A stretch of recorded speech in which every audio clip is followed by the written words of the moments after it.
Hi, and welcome back to the Founder Shift podcast. Today, we're talking to Kate Gilbert. She is a social media expert, and we met in a community called Entreprenista, which, if you haven't heard of it, I'll send the link to sign up for an info session. It's one of the best communities out there.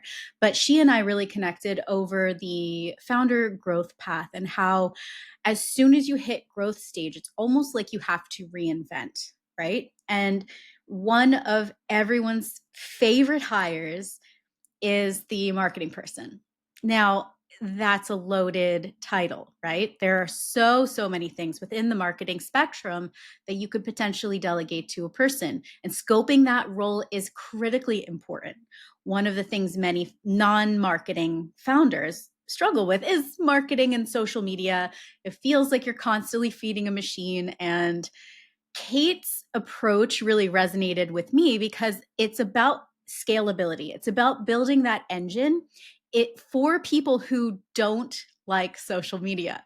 So it was a really fun conversation. I'm excited for you to dive in. Hi, everyone, and welcome back to the podcast. Today, I have with me Kate Gilbert. Kate is an action-oriented business coach. She's known for transforming overwhelm into actionable plans. Her clients call her a handholder slash butt kicker, known for her blend of compassionate support and no BS approach. She specializes in helping small business owners build sustainable systems, particularly for social media, whether that means training teams, optimizing social media plans, or streamlining overall strategy. With Kate's background, founding and running a magazine for a decade, Kate combines expertise in design, branding, and organization to ensure every step is deliberate, effective, and aligned with her clients' goals. So I'm so excited. Welcome, Kate. Thank you for having me. My pleasure. My pleasure. So, give our listeners a taste of your story. You mentioned running this magazine. Tell me a little bit about that and how it led you here to where you are today. Well, in 2008, I founded an online knitting magazine, which sounds crazy when I think back on it. Honestly, I had like a 1.5-year-old. What was I doing?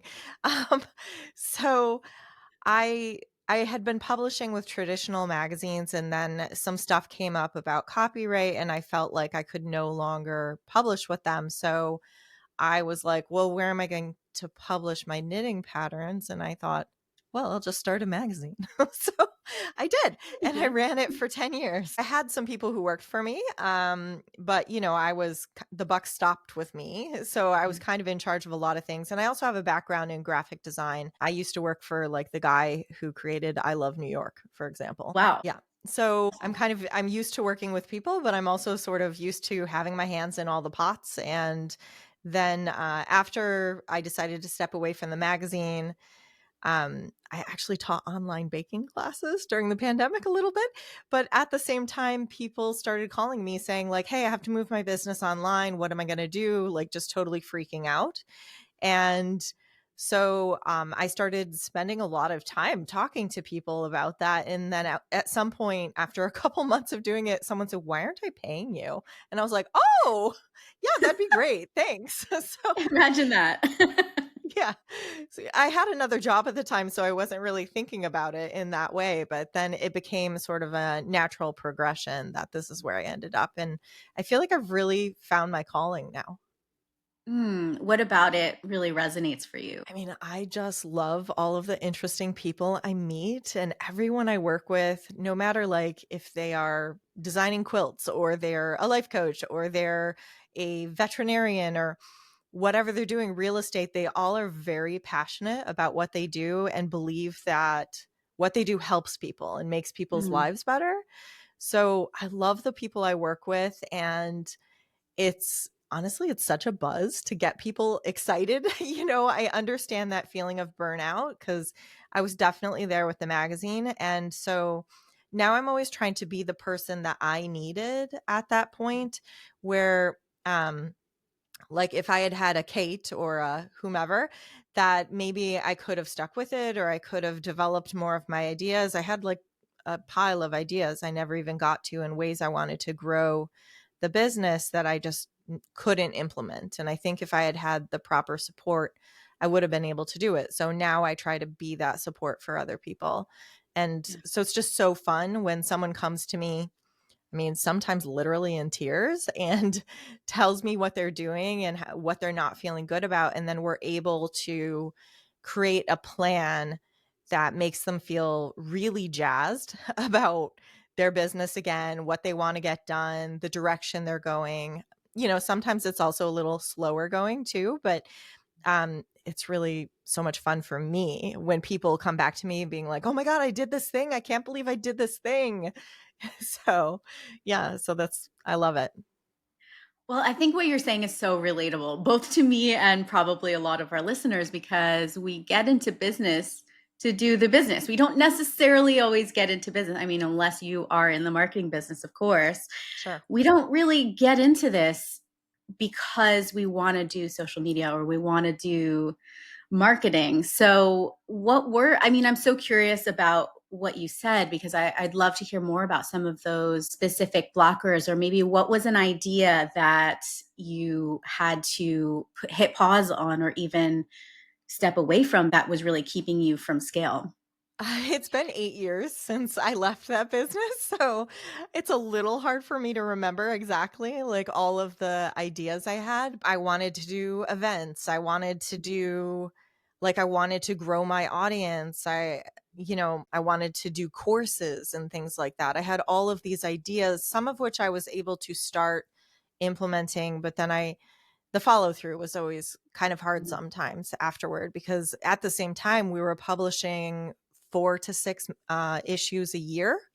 Mhm. And so at any given moment, I was working on 3 issues potentially, like all in different stages. And so doing anything else on top of the actual magazine was a bit of a struggle. So, I can only imagine. Yeah. And I think a lot of our founders are in that space. mhm. Everyone's favorite first hire is always the marketing person, right? And that can be so broad. Most of our listeners are kind of outgrowing the stage where they can just put a VA on something that's working. They're looking to get to the next step. And Sure. a lot of times they're really not sure what piece of the marketing puzzle they need to stay involved with. They don't know what they need to do differently in their social media or their marketing in Yeah. order to hit that next level, whether that's a product pivot, whether that's a new service that they want to add, or even, perhaps a co-founder level person or another specialty that they want to add, whatever it is. It takes a different tactic. And so that's what often causes them to start looking for specialists in this area. There's a lot of ways that you can do that. One of the things I always recommend is audit and then hire, right? Get Yeah. someone into your business who is a high level expert just to look at what you're doing, make some suggestions, um, and help you put some structure behind this vast area of marketing hmm before they bring someone onto the team.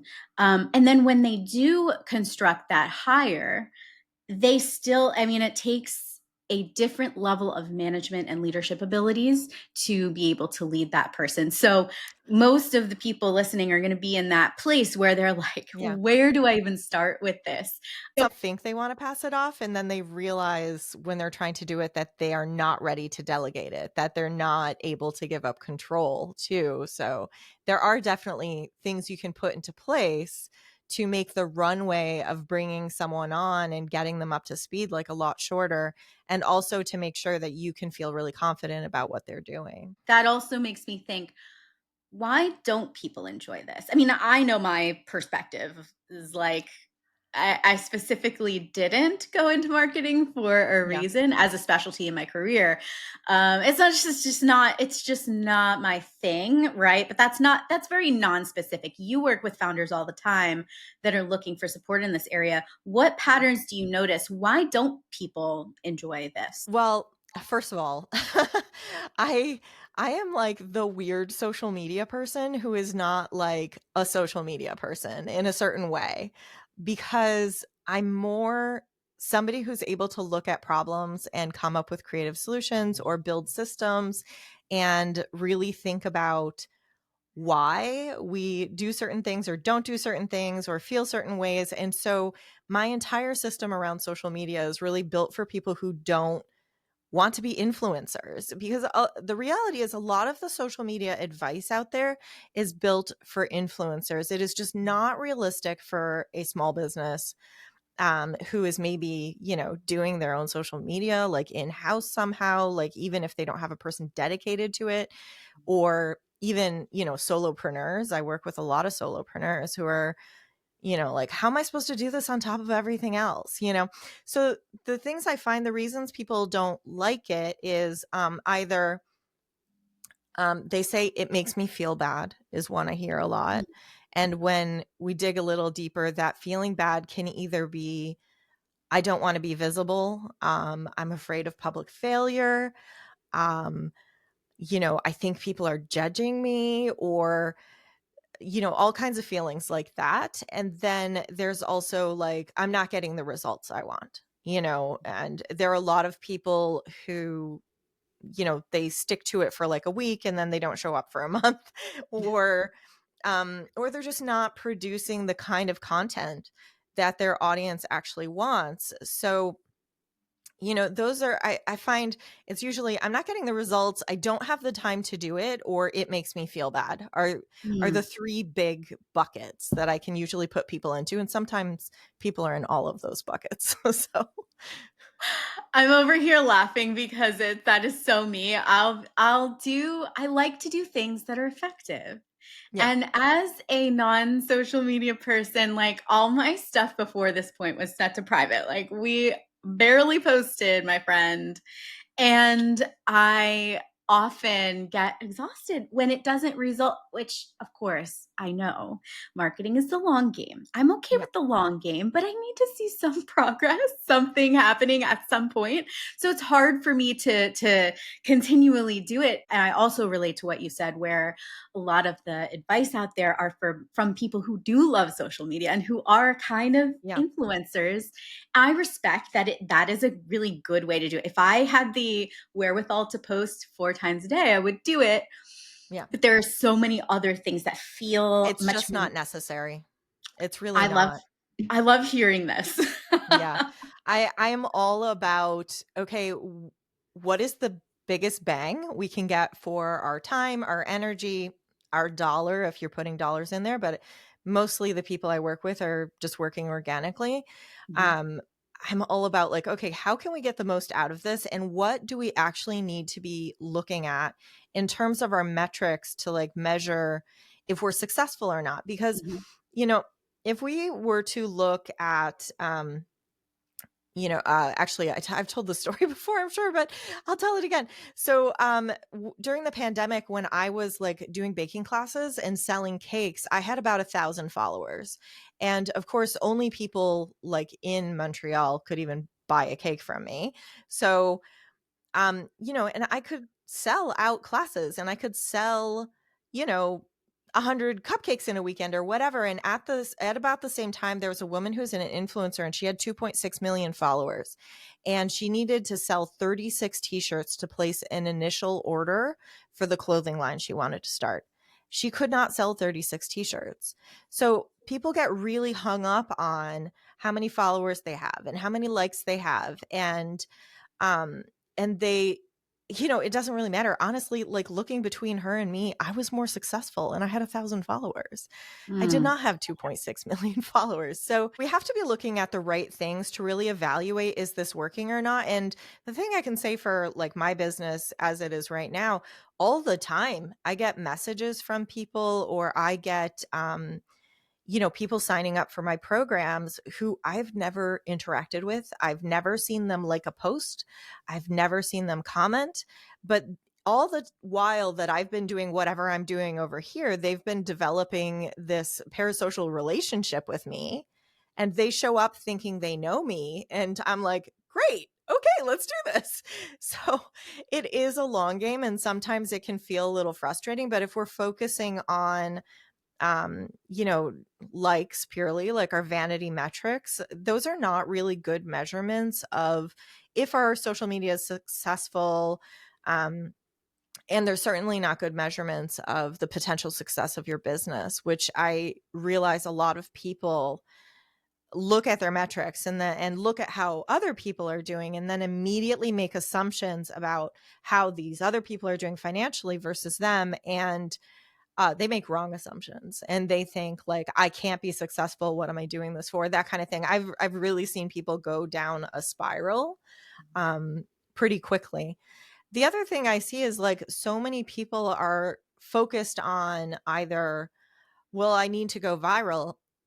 You don't. I'm sorry. Like I I do not think really that for most of us there's any reason to go viral. All that's going to happen if I go viral is a lot of people who aren't actually interested in my business are going to be saying things to me and I'm going to have to deal with what they're saying to me. And sometimes it won't always be that nice. And those aren't necessarily the people, even the people who are nice aren't necessarily the people who are going to buy my offers. So I just like, I don't care about going viral.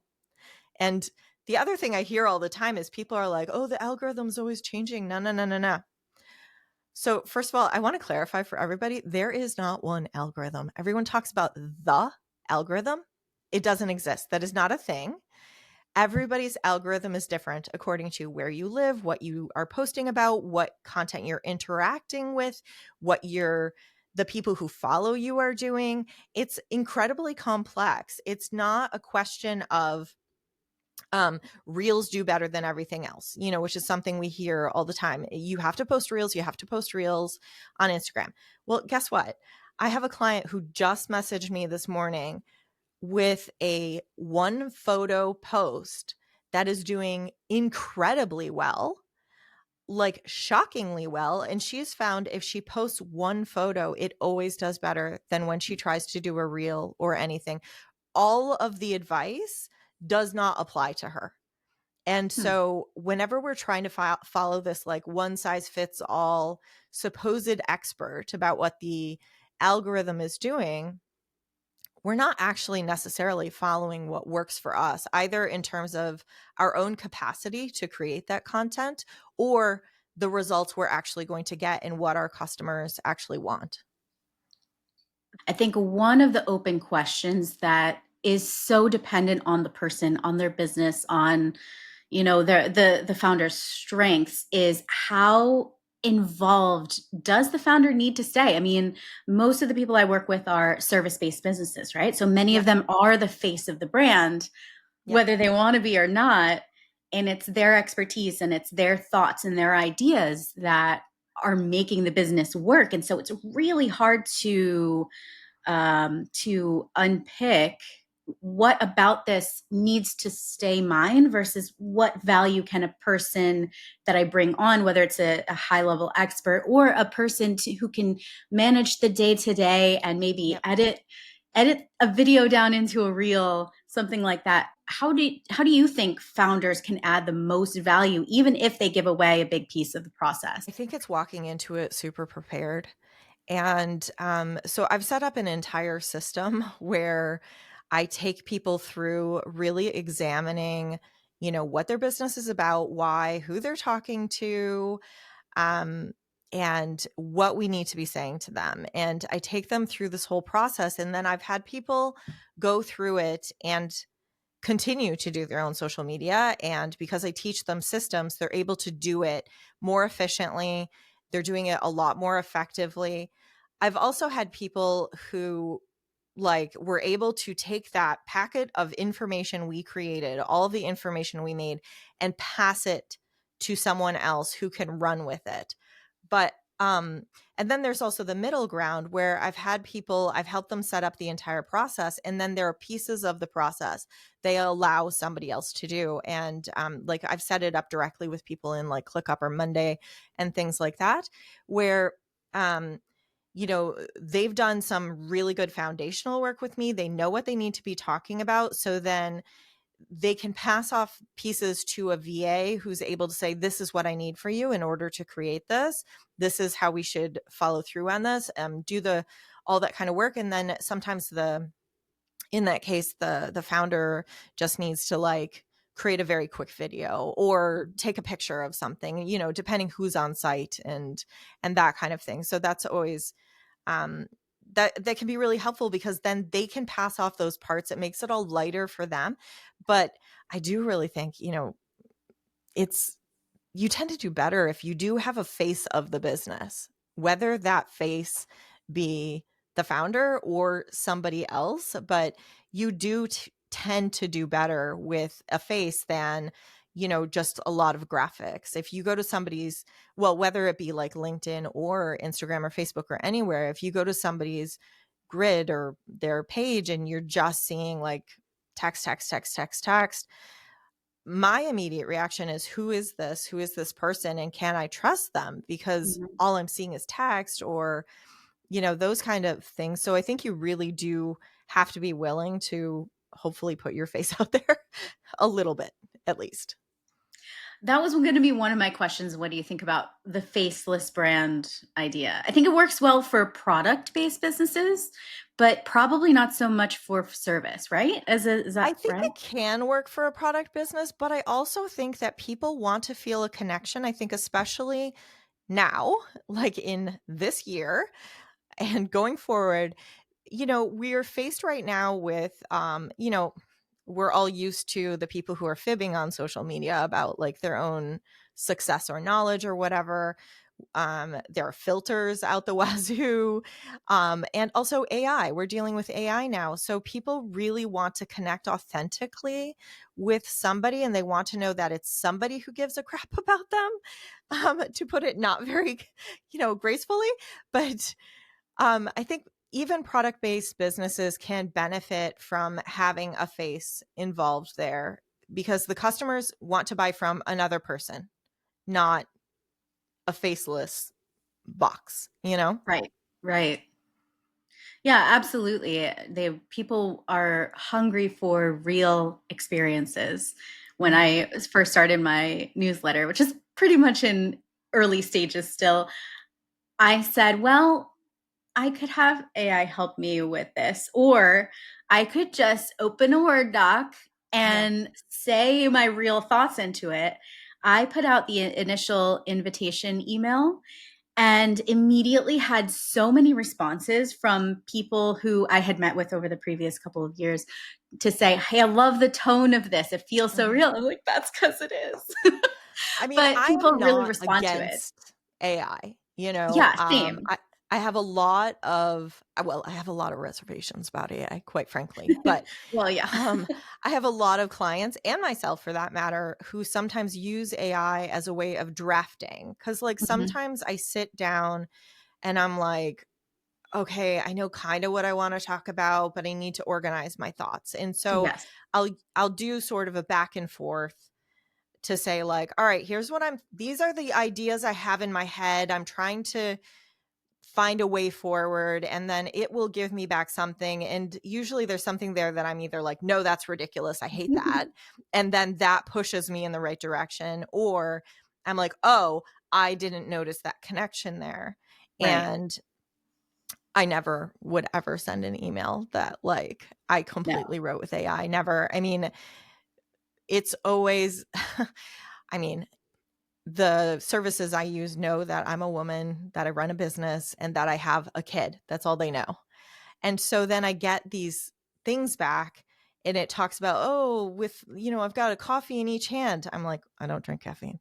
You know, like, oh, wondering if I should cut bangs again. No, never. I will never cut bangs again. It just like gives me or it talks about chasing my kids around the backyard. First of all, my daughter, I only have one, is almost 20 and I don't have a backyard. So it's like, it's always going to pick kind of like middle of the road Yes. stuff. And Mhm. that's where I think it's really dangerous to either rely on AI or not rely on a person's face. Because Mhm. if I were to go along with that, then I'm just like middle of the road business coach, whatever. But if you have a discussion with me and if you see, like my red lipstick and my brightly colored sweater and that kind of thing, then you get a better feel of who I am and how I talk and how I interact with people that you would not get if I just stuck up graphics every day. It's so true. It's so true. So, what does it take? I mean, when you bring somebody onto your team, one of the hesitations that I see all the time um, is, you're a founder, you've mastered this, you know Yeah. how to turn around a sale, you have a high converting process in the products and the services that you have, and now you want to do something different, or you're ready to give parts of it away because you're confident in the process. I mean, that's a really good time to bring someone on when you understand the needles that you want to move and how to move them. But Sure. then there's usually some fits and starts, right? There's usually a trial and error period, whether that's how do you find the right person, or that's kind of my specialty of like, how do we really design this role Mhm. to produce outcomes, not just complete tasks? Because you can give Mhm. anyone a task list and they'll probably be okay with it. But Sure. when it comes to scaling and growing, especially if your goal is 1 million beyond, you have to think about that much differently than you would if you were to bring on a VA or delegate something to AI to say, like, hey, give me some bullet points. You can certainly do that. But human wise, what does it take for someone to do it like you? Which is one thing I hear all the time. Like, I need somebody who can like operate like me. Mhm. Basically, being successful at a high converting social engine. What does it Right. take? Well, when I work with people like that, I mean, we start with basically a manifesto. I I know everybody's got a mission statement, blah blah blah. You know, every company has written something about why their floor wax is good for the world, but I like to push people to go a little deeper. I want to hear the stuff. I want to get to the part that's a little fiery and maybe even a little embarrassing, like things they would not say publicly about what their goals are, or because that's usually the place that we can start to build something really interesting where there's like a strong point of view. And then we do work, we talk about like messaging and your tone and how you talk. And then we try to define those pieces. So if you are passing it off, then somebody else has like really good examples, can really look at it and understand it. And yeah, and we do work to also look at the process. What is the process you want to go through? If you want to step away from this, like how much do you want to step away? Which pieces are you handing off? What does that process actually look like at that point? And then how can we set that up so it's comfortable for everybody and not just, overwhelming? So, Yeah. Yeah, definitely. Well, speaking of process, this is one thing I would love to learn more about. And I know you have a slide deck. So if people are tuning in audio only, we're going to do our best to describe all of this to you as Kate shares her screen. But if you want to check us out on YouTube, we've got the full visuals for you as well. So in case you're in the car, this is the timestamp where you can switch over to YouTube later and check out the visuals. So one of the ways that I work that's a little differently is, especially with people who just don't have the bandwidth to do all of the social media they think they should be doing, and they don't necessarily have enough of a team or the budget to hire a complete other person to do this kind of work. Because obviously, if you want someone good, you are going to be paying for it. I know there are people out there you can find on various, services, but you do want someone good doing it because this is your public reputation out there.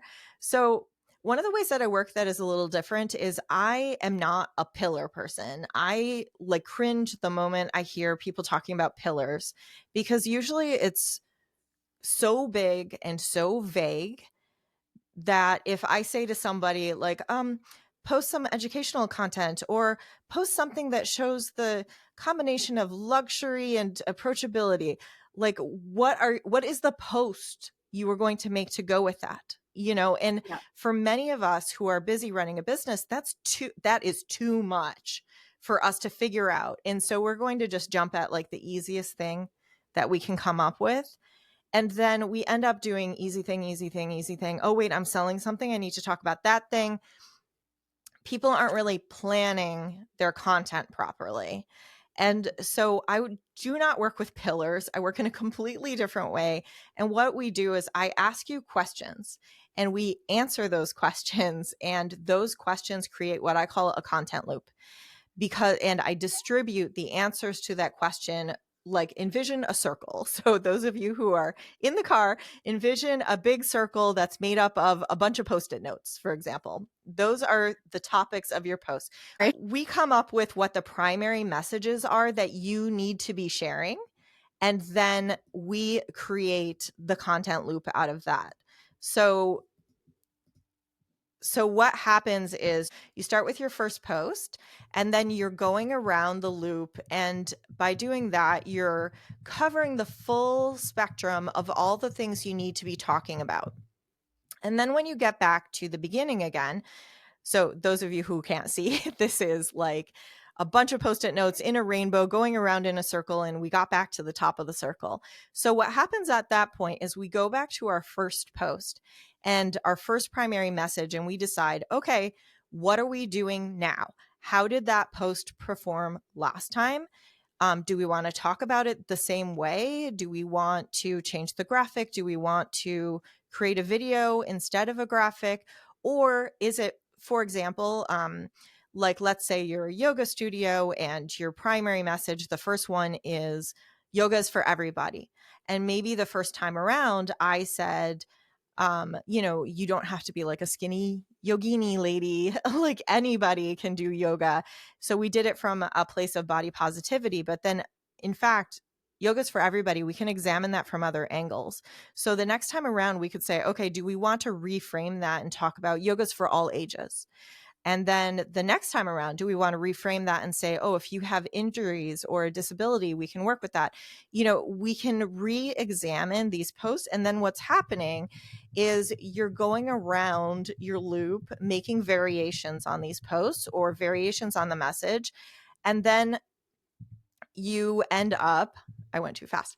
Then you end up with layers and layers of different variations on these posts. And you can then anytime you need to post, you have this huge library now. Because what people are doing all the time is they're reinventing the wheel all the time. There are so many people I know who, wake up and then are like, what am I going to post today? And, they don't have the time, so they do what they can, but they're reinventing the wheel over and over again. And in fact, when we do this kind of work together, like we've really examined all of the things we need to say, how to say those things. And we have like a plan for the order that we're going to say those things in. And then I teach people systems to create that content in a way that's not overwhelming. You don't have to work on it on a daily basis. I teach you how to like do parts, get ahead. And I'm also a big fan of monotasking. You know, the analogy I use a lot is if I told you that I decide what I want to wear tomorrow and I grab my shirt and I wash it and then I dry it and then I take it out of the dryer and I put it in my room for the next day and then I decide on the pants I want to wear and I wash those and I dry those and then I put it in my room for the next day. That's what people are doing with their social media content. They're like, I could wash all of the stuff at one time. So that's why I work starting with primary messages. We do that. And then you don't have to do the entire content loop, but you do a piece of it. And then depending who you are, you either create all the graphics or the visuals for it, or you create the text and then you do the other thing. And by the way, like my process is platform agnostic. I'm not like a Instagram specific person. I've had people come to me to do this work, even with YouTube or LinkedIn or all kinds of things or a combination. So you go through the process in a way where I'm going to do several writing things at the same time. I'm going to do several visual things and I plan it out really carefully. So if I'm taking a picture of my product, I'm going to take several pictures of my product. Or say I look cute today, I will take several videos of me talking, but I'm going to switch out my sweater, or I'm going to change my glasses, or things like that. So everyone doesn't look exactly the same. And then I've got that library of assets that I can work from. And as you go around your loop again and again, you've got this library of posts that you can improve, rework, reframe, do what you like with. And it just, and you can change the loop along the way if you have to. We can layer launch sequences on top of it. We have lots of options, but it just puts you in a place where you're not like, first of all, what am I going to post today? Or, oh, I have to post something about, you know, luxury and approachability, which is, I'm using that because someone said that to me the other day, that that was one of their pillars. And I'm like, okay, so like, what's the content look like then? What are you doing for that? I get much more specific because I find most of us just don't have the brain width to figure it out from scratch, like as often as people are doing it. Yes. Well, this is so cool because I think many social media experts are saying things like repurpose your content, but things also change so much, especially if you're growing your business, right? The way your Sure. business looks now is going to look totally different. You might be in a launch, you might be, yeah. So it sounds like this system gives you the predictability, I suppose, or the ability. What I like about it is the ability to look at all the different facets of a message Yeah. or a topic. Um, because I find social media is hard for me because I like depth. That's why I started the podcast. I was like, this is the way we could go real deep. And I find that in like a minute, 30 seconds, or in, a 7-second reel or a 10 carousel, I just struggle with trying to fit it into a small box. Right. I mean, I think that's true that when people are sort of either creating their social media content off the cuff or, you know, spending their time like creating one post at a time, that a lot of times you aren't able to go deep. You don't have the time Mhm. to do it. You have to get this thing done. And so when we examine all of the facets of your messaging all in one place, over time, you are able to go deep. Each piece has to be bite sized. Like I always say with social media, we're giving people snacks. We're giving people a bite. Nobody is in it really, for the most part. There are exceptions for a 7-course meal, right? Mhm. It's really difficult for most of us to consume that much, or we don't have the patience, or our Mhm. concentration or our attention is split. I mean, how many of us scroll while we've got a movie playing or something, or your kids are at your feet saying, hey, look at my Lego castle. you know we don't we always overestimate people's attention when we ourselves don't give other people that level of attention.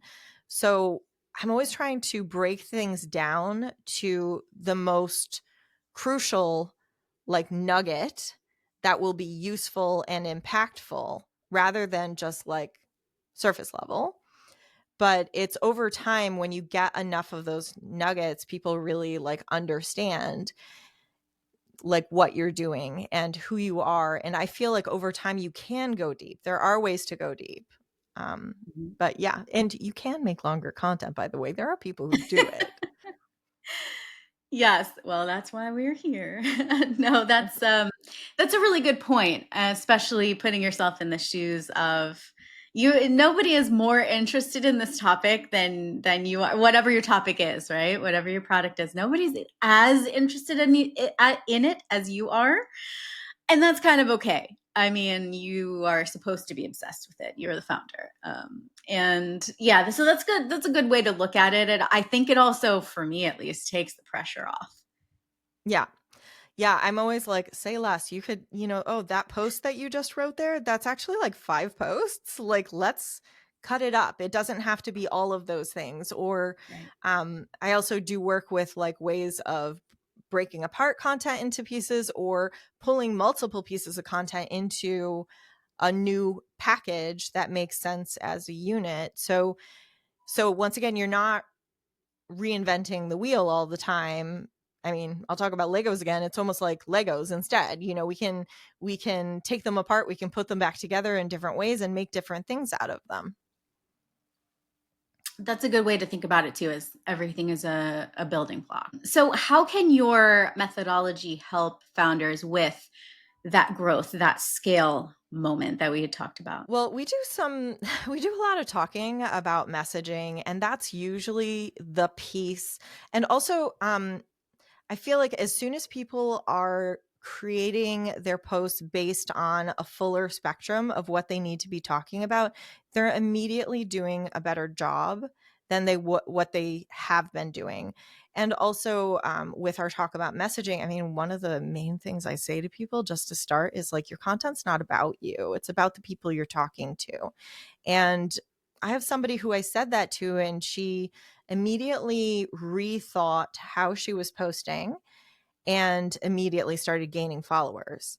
And then she went through my whole system, and now she's gained, like, I think when I first met her, she had like 8,000 followers. And then when she started shifting it, it started growing. It took a few months for her to get to like 10,000, but now she's at like 35,000. So, once it starts going, it can start going, but you have to stick with it long enough to trust that it's going to happen, or, um, see what's really working.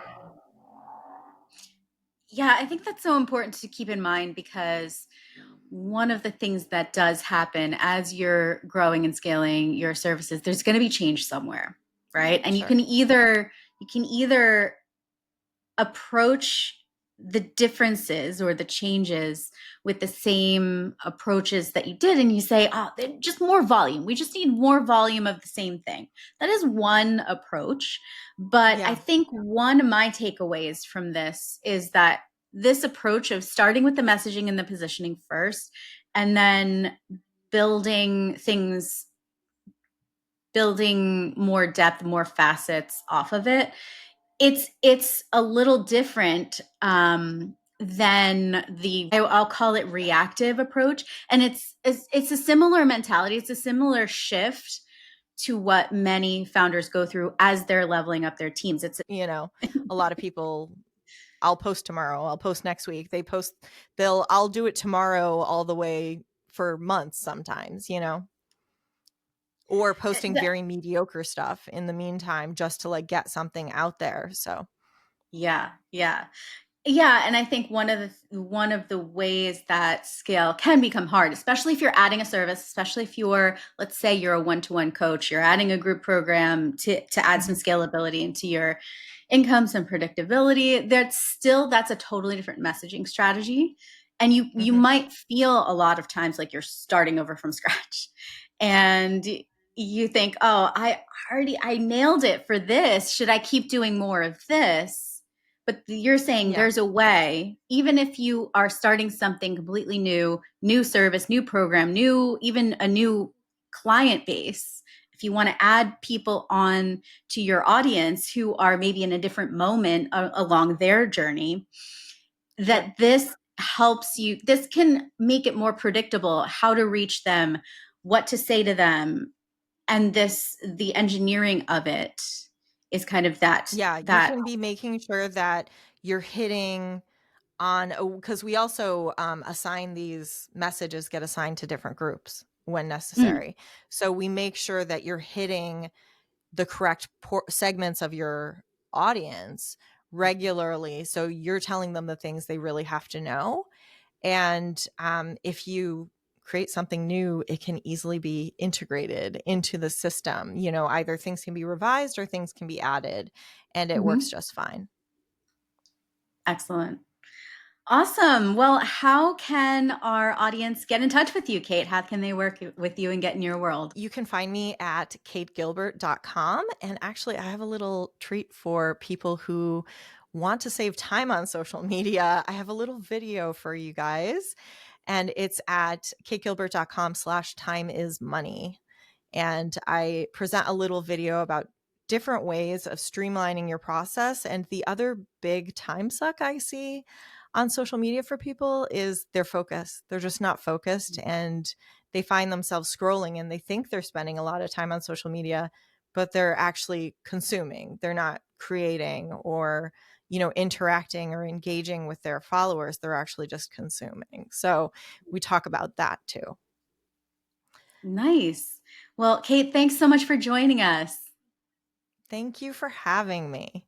My pleasure. Okay, talk to you soon.